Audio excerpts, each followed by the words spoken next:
ભુજ ખાતે સ્વામી વિવેકાનંદ જન્મ જયંતિ નિમિત્તે પુષ્પાંજલિ અર્પણ કરાઈ। ભુજ ખાતે સ્વામી વિવેકાનંદજીની જન્મ જયંતિ નિમિત્તે તેઓના જીવન ઝાંખીને યાદ કરી સ્વામી વિવેકાનંદજીની પ્રતિમાએ પુષ્પાંજલિ અર્પણ કરાઈ હતી। આ પ્રસંગે ધારાસભ્ય કેશુભાઈ પટેલે સ્વામી વિવેકાનંદજી વિશે વાત કરી હતી। સ્વામી વિવેકાનંદ એ ગુજરાતનું, ભારતનું એક રતન કહેવાય અને એને જો વિચાર, એની જે ક્રાંતિ અને રાષ્ટ્ર માટે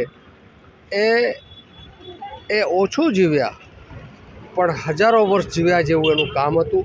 આજે એની જન્મજયંતિ પ્રસંગે શ્રદ્ધાસુમન અને હારારોપણ કરીને એનામાંથી આપણે કંઈક મેળવીએ। માત્ર ને માત્ર કોઈક જીવે, કોઈક સારું કરી ગયા એટલા પૂરતો સંતોષ નહીં, પણ હું પણ આવો વિચાર ક્યાંક અમલમાં મૂકું, ક્યાંક આના જેવું જીવું, રાષ્ટ્રના હિત માટે, સાર્વજનિક હિત માટે મારું પણ ક્યાંક યોગદાન હોય। આવા આજે સ્વામી વિવેકાનંદની જન્મ જયંતિ પ્રસંગે હું શુભકામના આપીશ। આપણે પણ એનામાંથી પ્રેરણા લઈએ।